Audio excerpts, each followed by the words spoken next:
네, 편히 앉으십시오.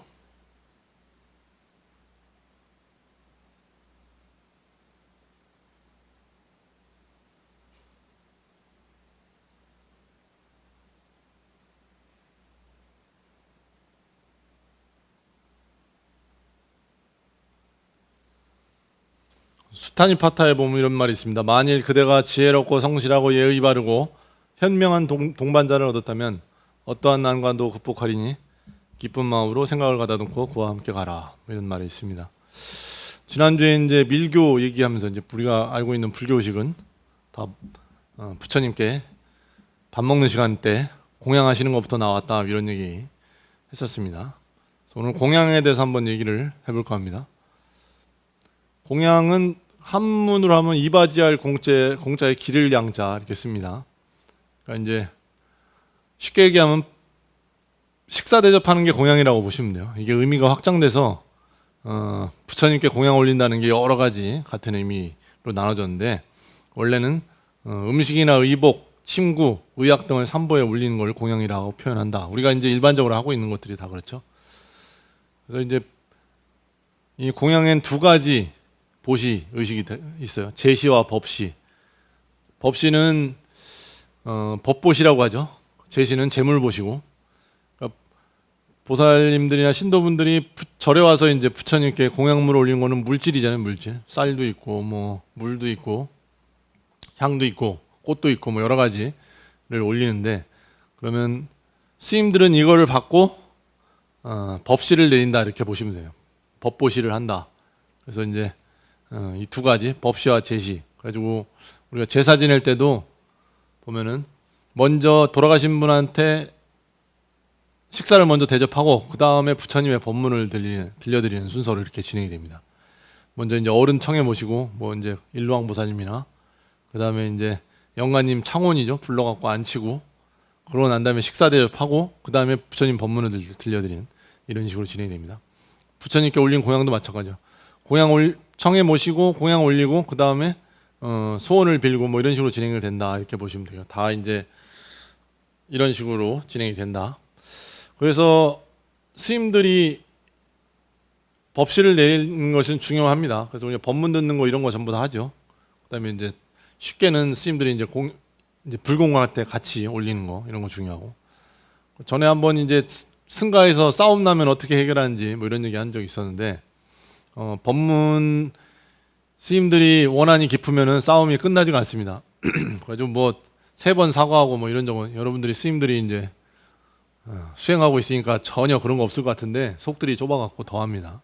원한이 깊으면. 그래가지고 처음엔 어른들이 와서 해도 못 말리는 경우가 있어요. 큰 스님이 일단 말리고 그래도 안 되면은 원래는 이제 내부에서 이제 소인 보는 스님 중에 큰 스님이 가겠죠. 그러고 해도 안 돼요. 그러면 이제 어른들이 와서 중재를 해도 안 돼. 그러면 이제 나중에 끝에 가면은 이제 뭐 그 조직이 크면 이제 왕이나 뭐 이런 사람까지 와서 하라고 돼 있는데 보통은 이제 신도들이 그 스님들의 법문을 듣고 둘 중에 한 사람이 괜찮은 사람을 선택하면 이제 아닌 사람은 이제 쫓겨나는 식으로 되기도 하고 그렇습니다. 그만큼 이제 여러분들이 공양을 올린 만큼 스님들은 뭐를 내려야 된다? 법에 관한 이야기를 해줘야 되는 것이죠. 그래서 우리가 그러면 공양을 올릴 만한 스님이 괜찮은 스님이었겠죠?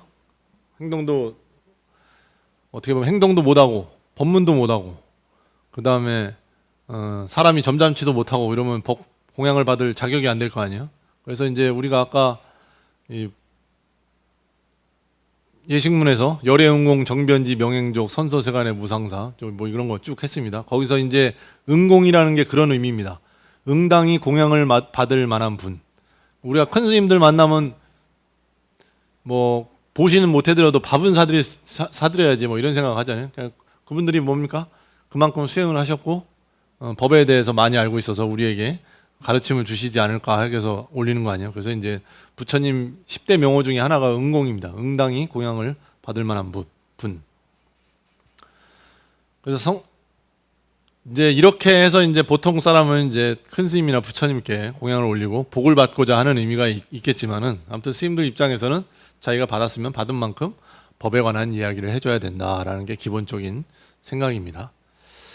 그래서 이제 뭐 이제 남방불교권을 가면은 스님들이 이제 공양청을 받아서 가면 실제로 법문을 조금 해요.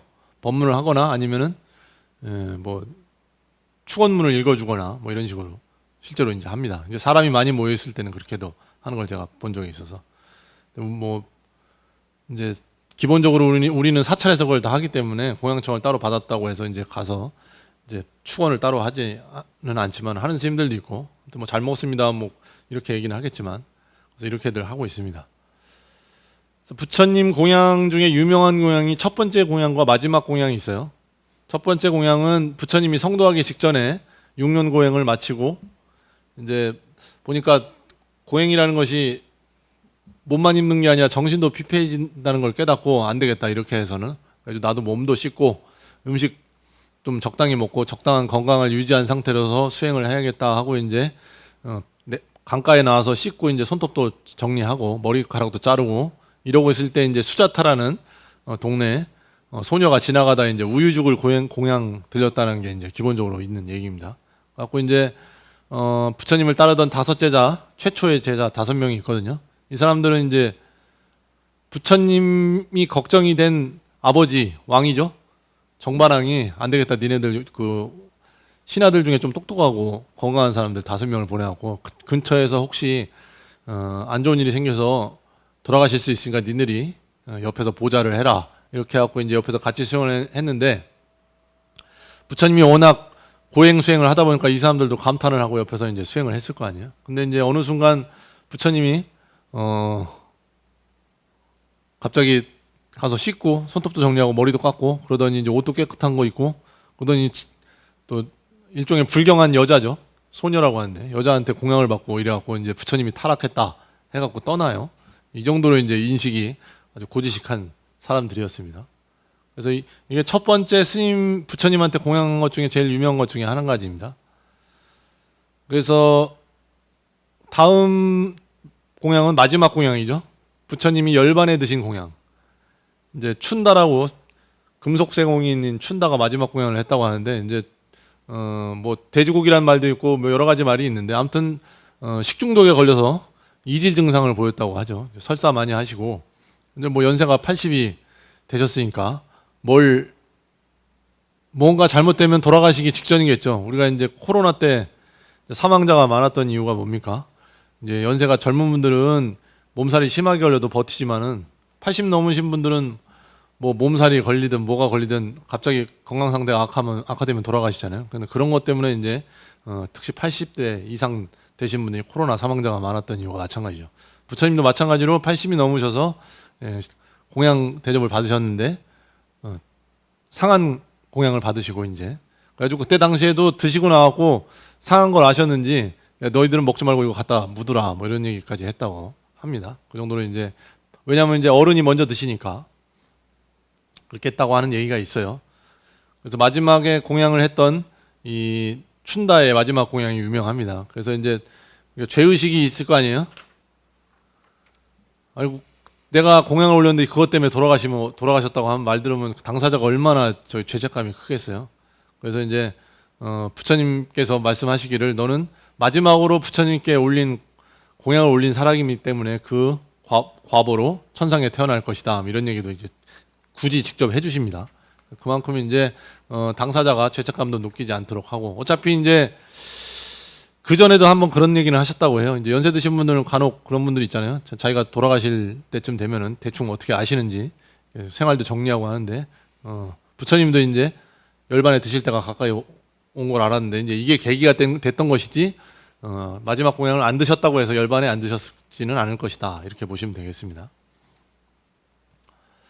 그래서 보통 스님들이 수행을 하면은 스님들한테 공양 올리는 걸 이제 대중공양이라고 이렇게 많이 표현을 해요. 그래서 이제 우리가 백중이나 부처님 오신다 이제 불자님 여러분들한테 공양을 받는다 이렇게 표현할 때 대중공양이라고 표현하는 게 대중이라는 것은 무리중자를 써갖고 스님들이 모여 있는 집단을 대중이라고 합니다. 그래서 이제 개인이 아니라 집중된 사람들을 위해서 올리는 공양을 대중공양이라고 이렇게 표현한다. 상식적으로 아시면 되겠습니다.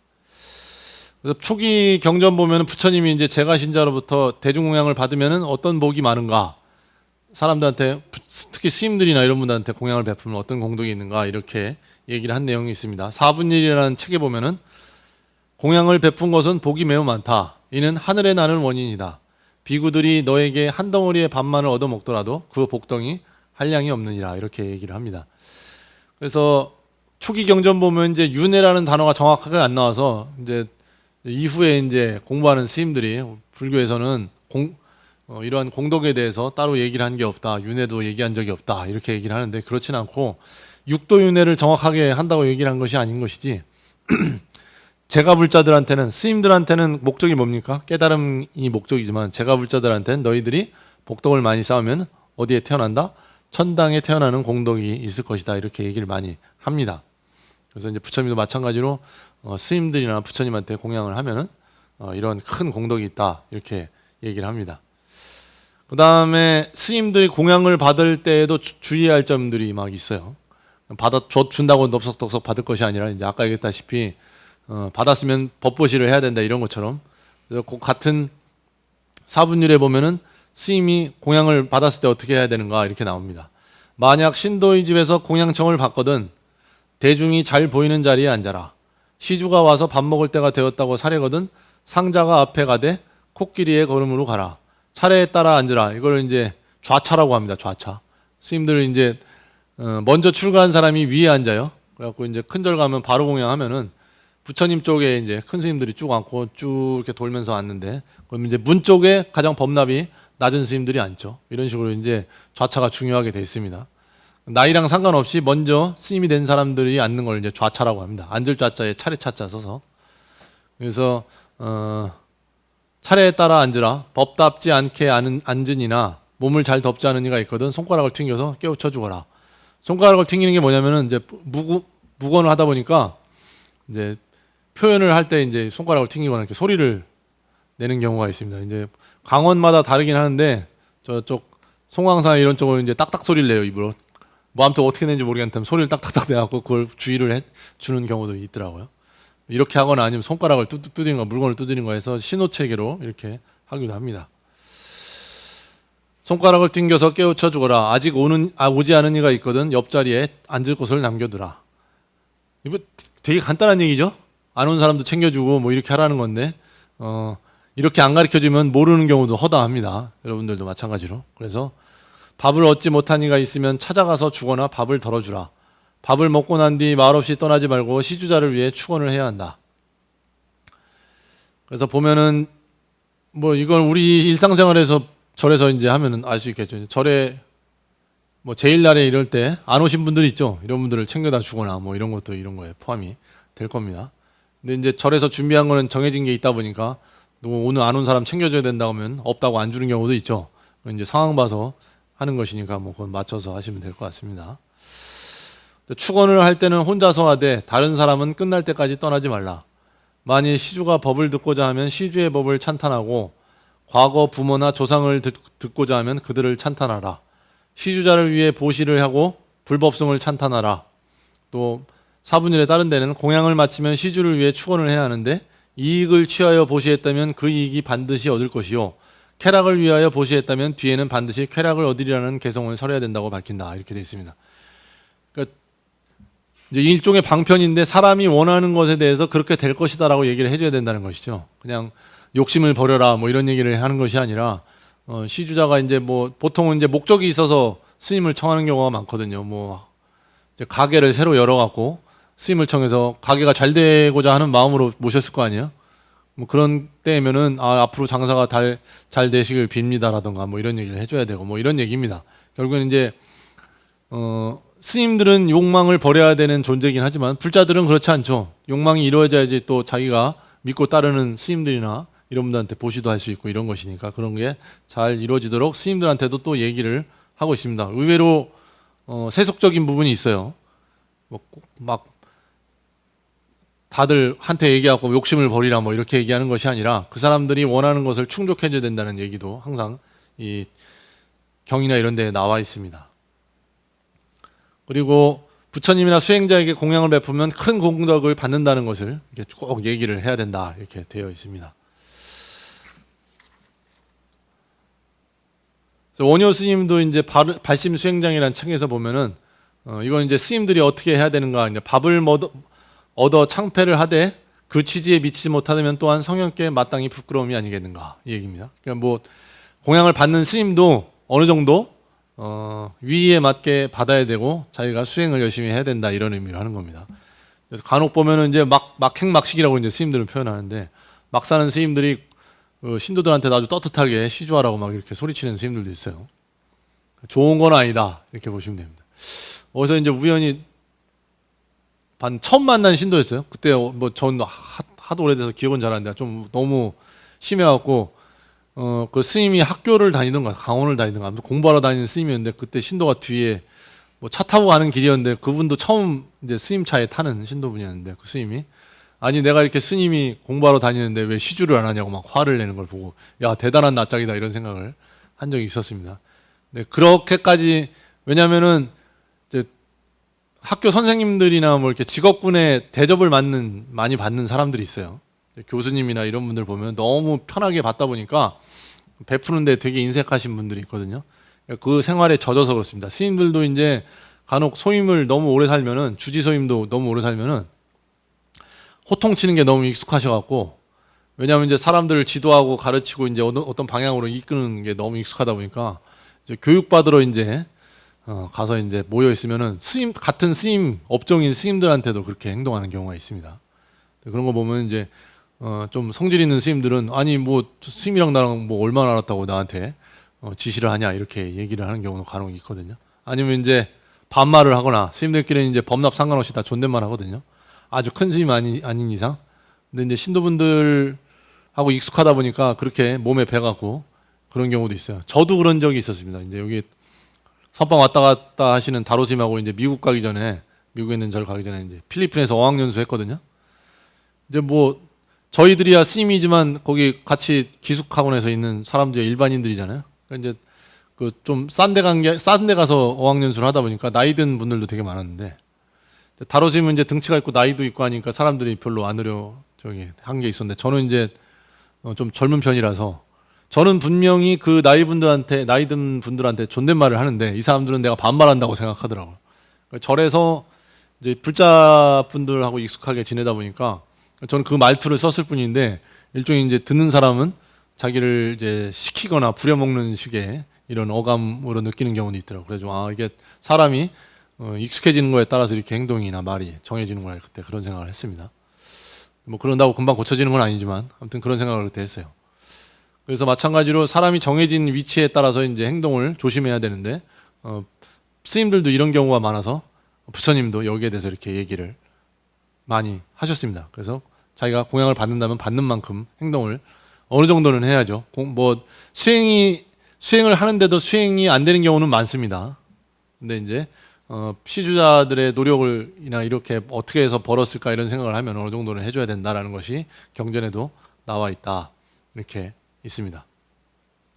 그래서 열반경에 보면 부처님께 올리는 공양과 같은 공덕을 가진 것으로 여기 좀 다른 공양도 있습니다. 꼭 부처님이나 스님들한테 공양하는 것이 다가 아니라 남들을 돕는 공양을 해야 된다 이런 얘기를 합니다. 열반경에 보면.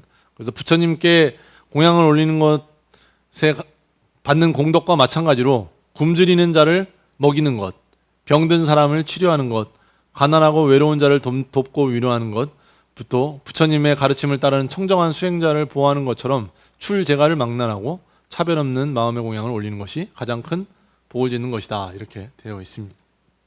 그러니까 꼭 이거는 이제 자비심에 관한 것이거든요. 왜 이제 불자님들이 절에 나와갖고 이제 기도비를 내거나 스님들한테 공양하는 것은 익숙한데 또 힘들고 어려운 사람 돕는 것은 인색한 경우가 있는데 이런 것을 통해서 자비심을 길러야 된다. 꼭 스님들한테만 공양하는 것이 보시가 아니고 여러 사람을 또 재물보시가 다가 아니라 또 이제 법시라고 하죠. 법시를 스님이 여러분들한테 주기도 하지만 여러분들이 밖에서 사회생활을 할 때 주위 사람들을 위해서 좋은 얘기를 해주는 것도 법시입니다. 꼭 뭐 부처님의 법문 가르침 삼기의라든가 뭐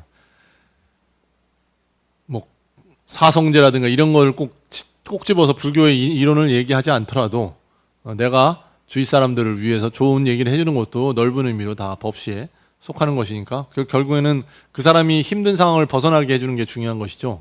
마음이 힘든 것이죠. 이제 못 사는 나라나 힘든 나라 가면은 아이들이 배고프고 굶주려도 환하게 웃는 걸 많이 보실 겁니다. 그냥 뭐 바람 빠진 축구공을 하나 던져도 자기들끼리 막 뛰어놀면서 즐겁게 하는 걸 볼 수 있을 텐데, 우리가 이제 상식적으로 못 사는 나라 애들이니까 불행하겠지 하지만 그 사람 당사자는 그렇게 안 느끼는 경우도 많거든요. 마찬가지로 그건 마음가짐에 따라 정해진 거기 때문에 아무리 재산이 많은 사람이라고 해도 불행할 수 있고, 아무것도 갖지 못하고 힘들고 어려운 사람이라고 행복한 경우도 있을 수 있으니까 그 사람의 마음을 잘 헤아려서 그 마음, 힘든 마음을 벗어날 수 있도록 돕는 것이 진정한 도시다, 이렇게 생각하시면 됩니다. 갖고 뭐 이제 불자 여러분들이나 이런 게 보면 이제 자식들이 속을 많이 새기는데, 그래도 사랑하는 자식이니까 필요하다고 하면은 이제 도와주고 이러다 보면 이제 생활력이 떨어져 갖고 나중엔 결국엔 부모님한테 너무 의지하는 경우가 간혹 있는데, 그것보다는 스스로 독립할 수 있도록 그런 마음을 내게 하는 게 중요하죠. 뭐 어려운 일입니다, 실제로는. 우리가 와갖고 간단하게 시조하는 건 쉽지만 주위 사람 구제하는 건 정말로 어려운 일인데, 이런 거에서 이제 여러분들이 방편을 써서 구제할 수 있도록, 그런 생각을 할 수 있도록 하는 게 중요하다, 이렇게 생각하시면 되겠습니다.